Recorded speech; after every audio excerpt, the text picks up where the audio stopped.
Is it just to be first? Is it to get what does it take to be a pioneer?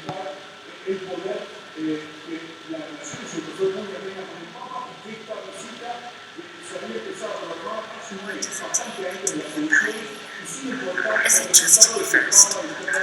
Is it to get applause from others? Is it to imagine something unimaginable? Or is it that one step that goes further, looking ahead and beyond the obvious, making a new discovery? The small idea that moves a lot, that impacts everyone. There are people who do all that, not just once, but over and over, day after day. Pushing things forward, never standing still. Looking for new ways to do something better. And doing it. Reimagining and improving life every day. They don't do it alone. They do it together. Now and for generations to come.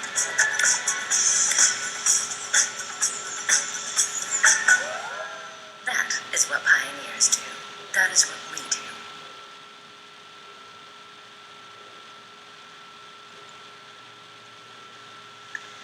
Good afternoon, everyone. Welcome back from lunch. The ones that are here in the auditorium, plus the ones connecting online with us. I hope you had a good lunch and you enjoyed networking atmosphere here in campus.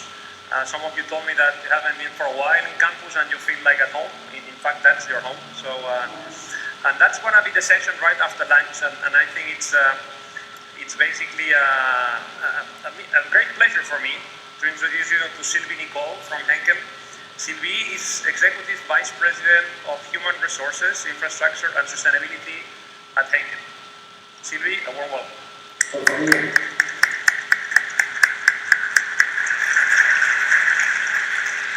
And thank you for being with us at the Iese7 Global Alumni Reunion this year.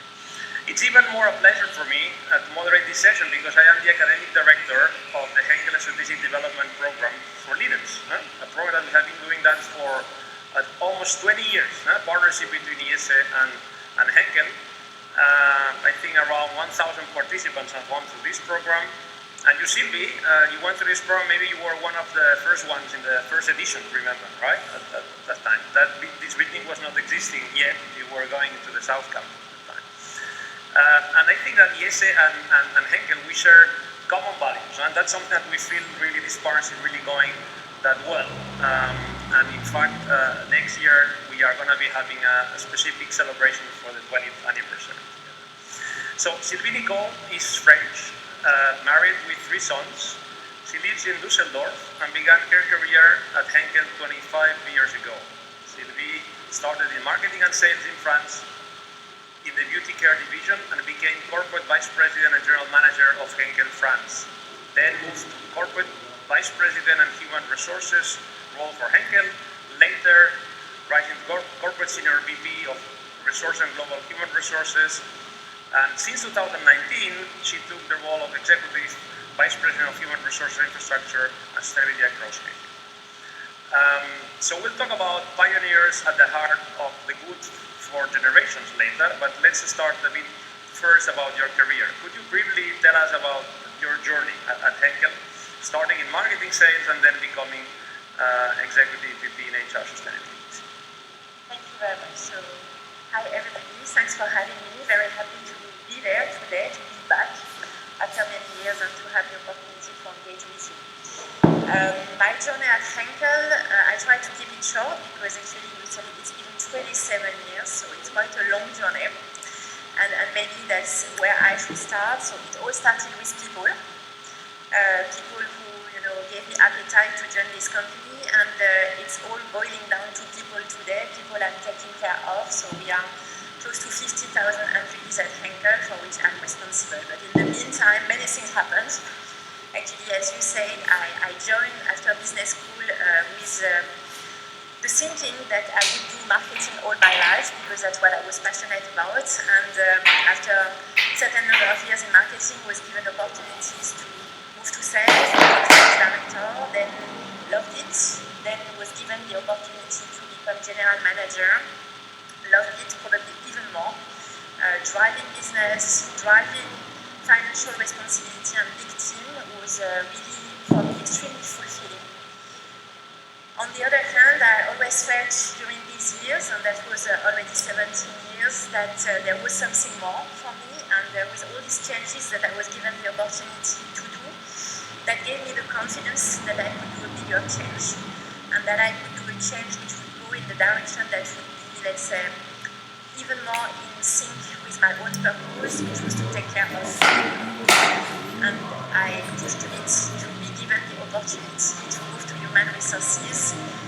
At that time, it was really not given, because going from business to human resources was not a traditional move. Once you were in business, it was rather how, if you are successful in business, why not stay there? Why would you go to function? Because that's how it's called. But that's what I was dreaming to do, in a sense, and I was given the opportunity to do it in the headquarters. And the headquarters in Germany. And that was not my dream, just to be very clear. But, and I speak under your control, it's a great country to live in. And I discovered that, and I moved with my family. I have 3 sons, as you said, and my husband, myself, we took the keys, we moved to Germany, not knowing exactly what we would find in terms of life there, but it's been 10 years. 10 years because I really enjoyed being in human resources and was given afterwards the opportunity to continue to develop. 10 years because I also enjoyed being in the headquarters of Henkel and having the opportunity to enlarge my network, to work with more people. 10 years because I found my company in the end, which are very close in terms of values, and that had led me to position in the management board now for 4 years, having also the joy to not only take care about people, but also to take care about the great topic of sustainability. So that's a bit the journey in short. I would say driven by people, but also driven by the wish to be where I had the feeling I could have the biggest possible impact. And I always say, I love business, I miss it every day, but I love people more. In this successful journey, there are always ups and downs, areas where you enjoy more than others, right? Where you're more fulfilling than others. I think more or less you explained that one. We have a terminology, I think you are familiar with that one, a Japanese concept called Ikigai. And the Ikigai is also created as a reason for being. In a nutshell, someone achieves Ikigai when 3 dimensions overlap or coincide.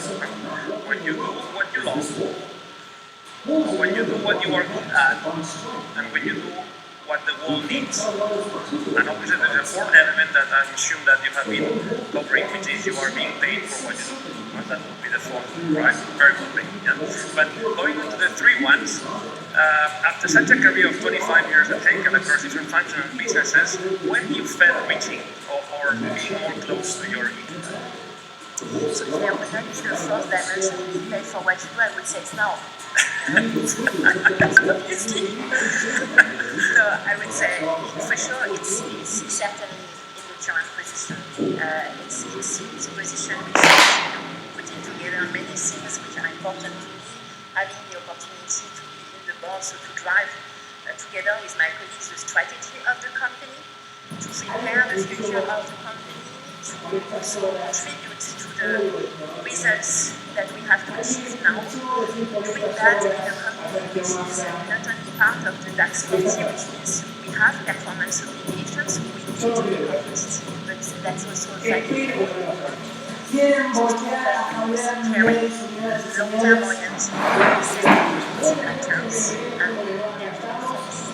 that feels like really being at the right place and doing the right thing where I can contribute, and I said being in full connection with my own values and my own purpose, which I have discovered along the way, because I don't see your purpose immediately, but probably as I got a bit older, kind of discover what's important for you and what matters. So that's probably since a few years now, this current job.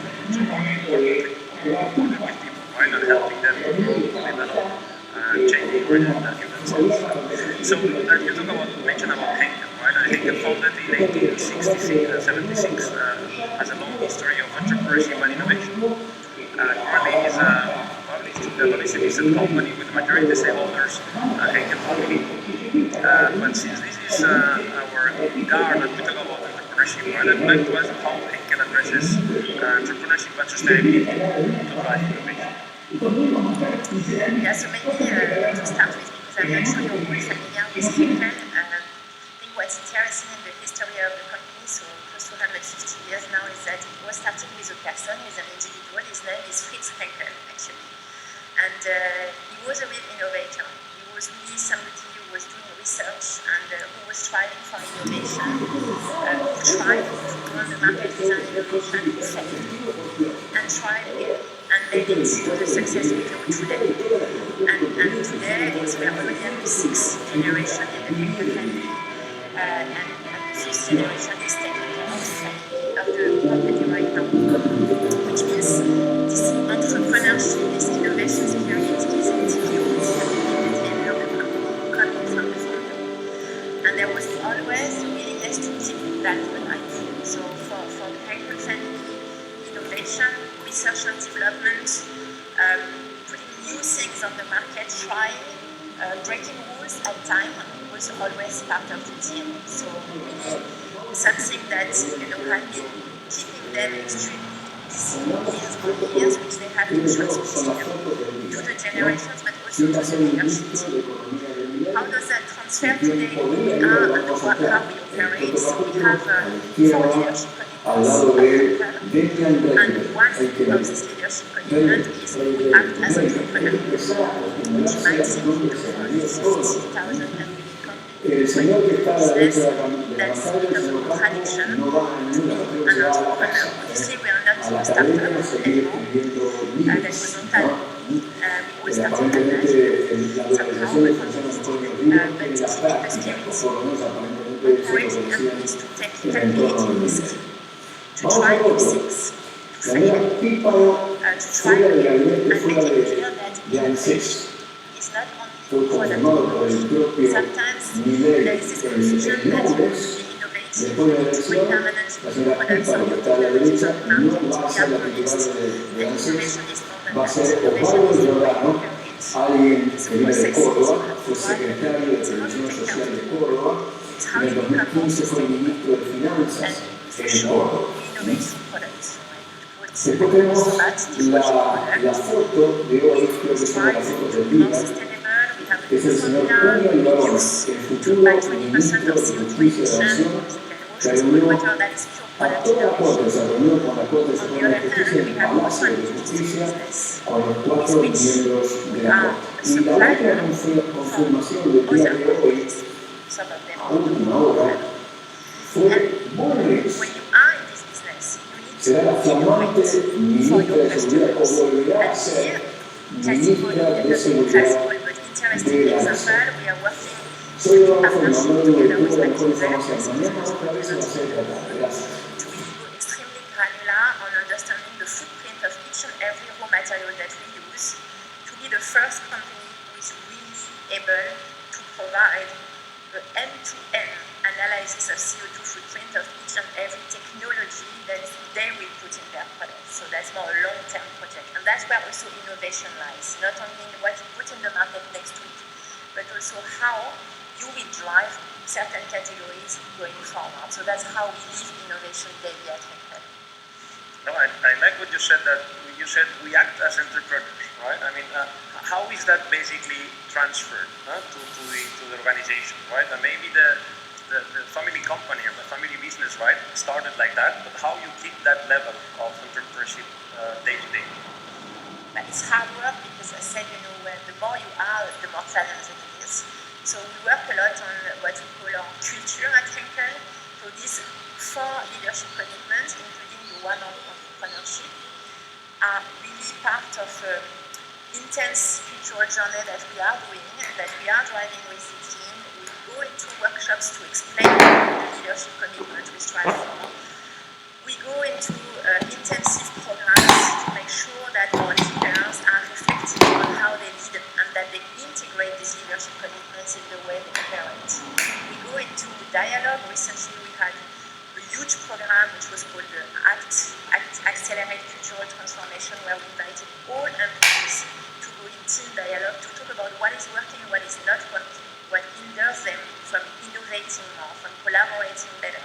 So we engage in teams to talk about that regularly. That doesn't come for free. So, as Kevin mentioned, my name is Kirsty Macri, and I'm the CFO here at Y Combinator. So I've actually helped now 2,000 companies almost as they come through Y Combinator. So seen a lot of successes, seen a lot of failures. So I'm going to help you just understand some of the big mistakes that we see some companies doing based on their cash, based on their money. And so for every business, whether it's a startup or a mom-and-pop shop, cash is life. How I see it, I would say the following. Today, it's as being a leader is not only about what you do. It's not only about things that you can easily measure and results. It's also about how you do things, how you lead an organization, how inspiring you are, how aware you are. Alright, so I am going to be talking about setting your KPIs and goals for early stage startups. So I'm going to be pretty pedantic in this lecture, and the reason why is doing this correctly is a necessary condition for starting a successful, building a successful startup. So the acronym KPI stands for Key Performance Indicator.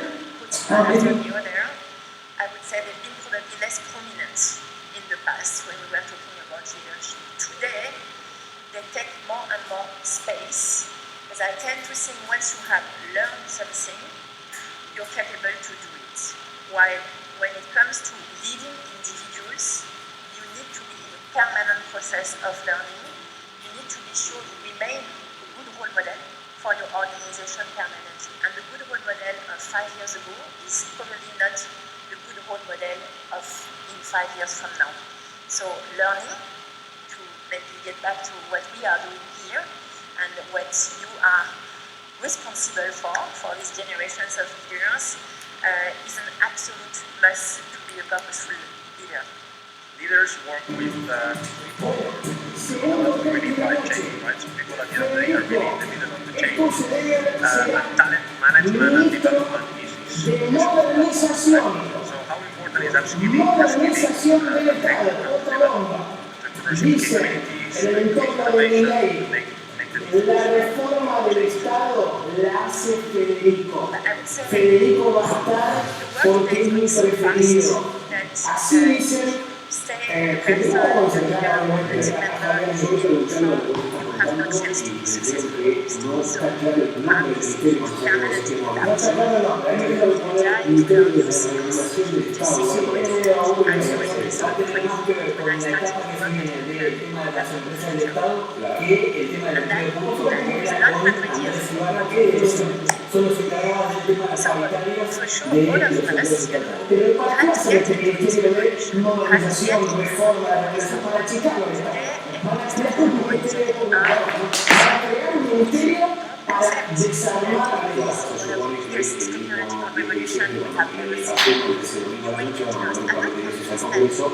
interesa la ley del ministerio que va a formar el Estado y va a sumar los 7 u 8 ministerios de los 25 que son nuevos. Van a quedar 7. Hace mucho entonces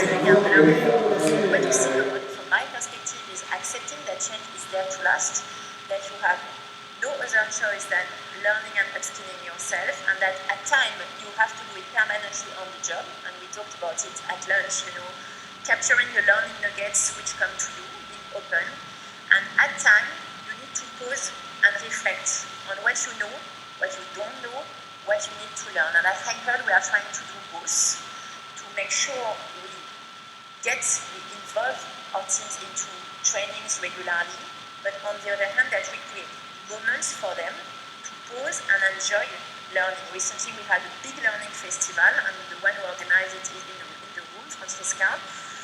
7,500 participants worldwide, fully digital, people engaging with a lot of joy into new learning experience, sharing together best practices. So that is also new ways of learning and upskilling. So combination of more traditional ways and new ways of learning is what we are doing at Henkel. I think that pioneers at heart for the good of generations, right? That's basically your motto, right? Maybe you would like to learn more about that in depth, so maybe you can guide us through this. What it means, what it why means, that. what it means, Yes. yeah. Thank you very much. So, would you mind if I stand? Yeah, you can. You know, for me it's always a bit difficult to talk to you while being sitting, so I prefer to stand. It gives me better energy. So yes, guiding you into what pioneers at heart for the good of generation means. So that's our purpose at Henkel. That's, you know, what we see as our big mission in the world. Each word that you can read here matters, because for us, you know, for the good of generations is we come from generations of Henkel family and employees, and we want to be there for long. We want to be there for multiple generations to come. On the other hand, we talked about innovation. It's in the DNA of the company. So we want to be sure we continue to innovate, but we also want to be sure that we are the first ones, that we try new ways. And therefore, we have been choosing this word of pioneers. The good is also important, because you can operate in business, you can do the right thing, or you can do the right thing but also try to do good. And that's what we want to do. We want to combine both at Henkel. So that is our purpose, which has not been existing forever. Actually, it's even pretty new. It has only a few years, because we said together with my brother, stayed even deeper what we studied.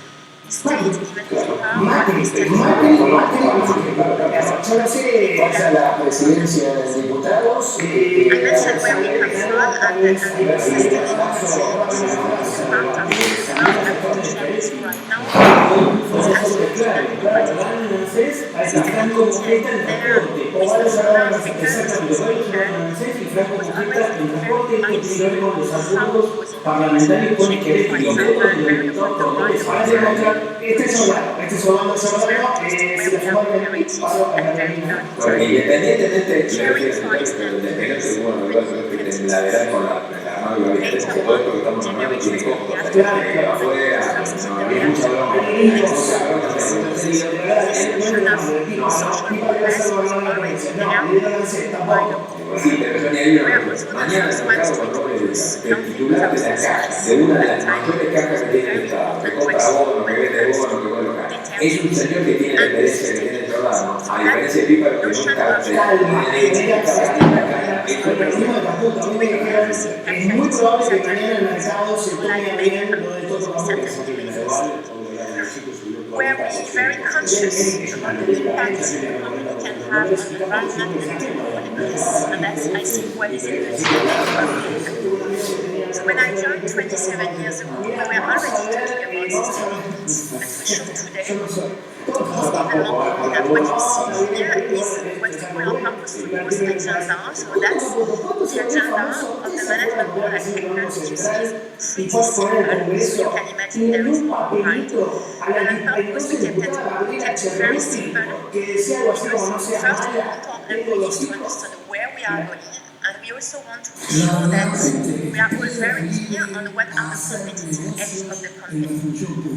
So you see on the two sides, for sure we want to have a winning portfolio. I would say each and everybody could say that. So we buy companies, we divest businesses, we extend in certain geographies. That's what we do permanently. That's what you do as a global company. When you do that, you need to permanently rethink the way you operate. That's what we call future-ready operating models. We have put in the center of our agenda what we call our competitive edge. So for sure, innovation. I said that's where we come from, that's who we are in the consumer business and in the industry business.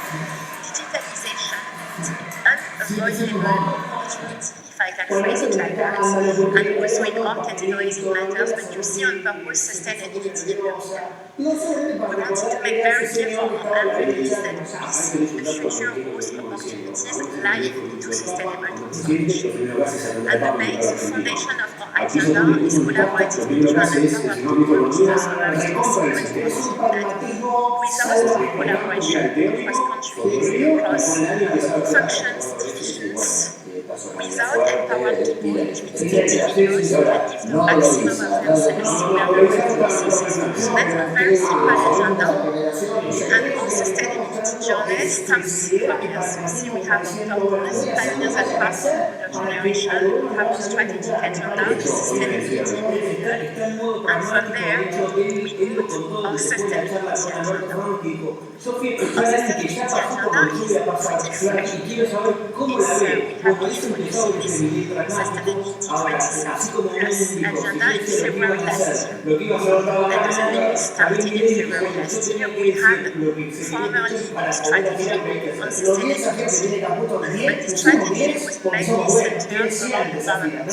And at time when we were working on this agenda, we realized that it's not good enough. It's much more than that. You have to work with your own ESG and not only environment. For sure, it's a must do, but there is more to it. And also, if you want to engage your MVPs, it's important that you cover the three dimensions.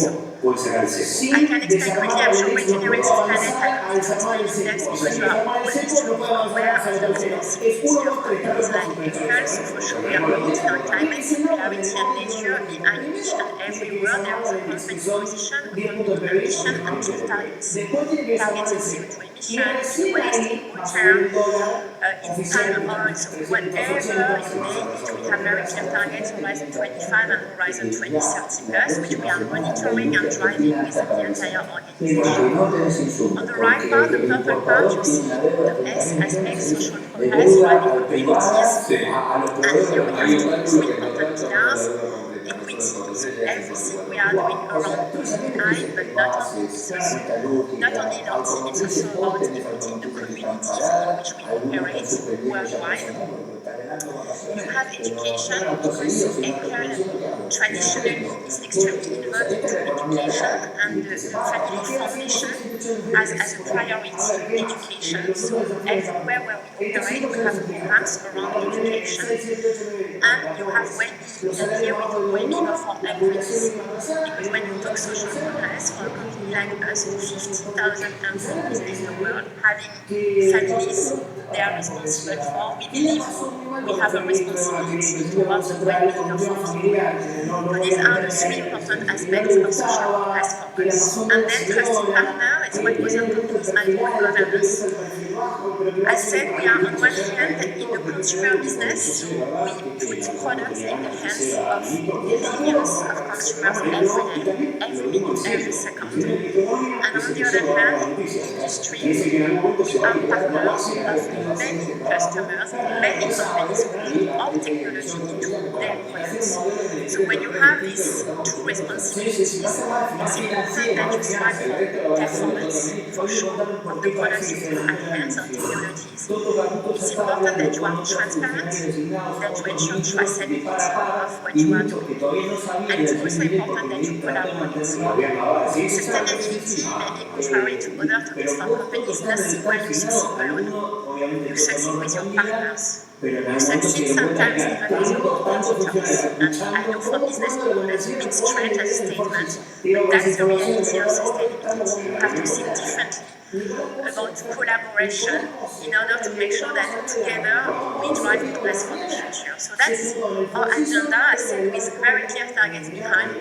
But what I wanted to share with you today, especially with that group of learners, because that's what brings you together as alumni, is what it takes to drive sustainability in a company like Henkel today. In the environment we are here, with the business challenges we could have, because for sure we also have business to deliver, as I hear very often, and how you bring that together. So you bring that together with a certain number of aspects, and I try here to summarize a bit what has been at least my learning journey on that topic. So first of all, I think the first message we need to convey to our community is we're here to help to change. We're here to drive change together, and that starts with changing the mindset of people in the organization. not understanding sustainability as a barrier, as a constraint, as a problem, but as an opportunity. As an opportunity for business, as an opportunity for progress. So that's important, and that takes a lot of conviction. The second aspect I mentioned is about teamwork. So it's collaboration with others, but it's also collaboration in the company. There is no topic in the company that you can solve on your own. The moment you touch something on project, then you have to talk to purchasing, you have to talk to R&D, you have to talk to legal, you have to talk to tax, plastic. So everybody in the company has a stake. Don't touch social progress, you have to touch HR. You have to do the foundation, you have to do the others. So it's each time improvements are about sustainability, it's about collaboration between departments. That is at times disturbing for leaders. Sometimes our leaders, they like to have clear responsibilities, from A to Z. This is my school, and I'm responsible and I'm responsible. But on sustainability, it doesn't work like that. It's a bit of everything everywhere, especially now for the ones of you who are this topic. We see regulation in Europe, CSRD. It's nothing one department can solve. Everybody has to work together hand in hand to find solutions to report in the best interest of the company. So it's all about new ways of working, of thinking, of convincing each other. It's about not giving up. And it's especially, and that's probably the most important thing, about making sustainability not a separate corporate topic, but making sustainability part of the business. That's why I liked when you told me today, we don't make sustainability something separate as well in our education. It has to be everywhere, because that's exactly the way we think about it as well. Each and every business leader is responsible to transform his or her business in the direction of the agenda that we have defined for the company. It's not a sustainability team corporate with this agenda is taken by the business, taken by purchasing, taken by digital. Everybody has a role to play and has to make sure his own strategy or her own strategic agenda is matching his expectations. Only by transforming our portfolio and the way we operate, we make progress for everybody. And last but not least, it's about educating and learning. I always say, in my career, sustainability certainly is a topic that made me the most humble for different reasons. First of all, because I failed miserably when I was a business leader. I did not see the importance of this. I was in a position where I could have contributed much more, but I didn't get it. I was so focused on my business results, market share, etc. That would not in my priority list. I was given a second chance in that role, which I don't want to miss, because now I understood it. So that's why reason number one, why it makes me very happy. Second reason, it's so every week, new things, new regulation, changes, different regulation from one country to another, new topics you need to pay attention to. You can never know it all. For leaders of my generation, that's really a problem. We have been used to having factors like that, paper first, and then digital. And we knew everything about everything. It's not a topic where you can do everything, you have to accept it. So that makes you very humble. On the other hand, it's a topic where you have the opportunity to learn. And that's great. Every day we grow, we learn new things. And that's also how we took that topic. We took it as a learning topic, an education topic for our teams. And here, I'm very proud to say that I think we did with Iese7 a great program. We developed a program which is called Sustainability at Heart. It's a learning platform where people can engage in training and learn it digitally. They can, in Netflix style, into different modules. We also have an incubation lab where they can engage with each other and develop projects with each other that was developed in partnership with that team here. We have already more than 7,000 people who are engaged in the program, who are willing to know more. And that is the way we keep people inspired, interested, and we keep them motivated around the sustainability topic.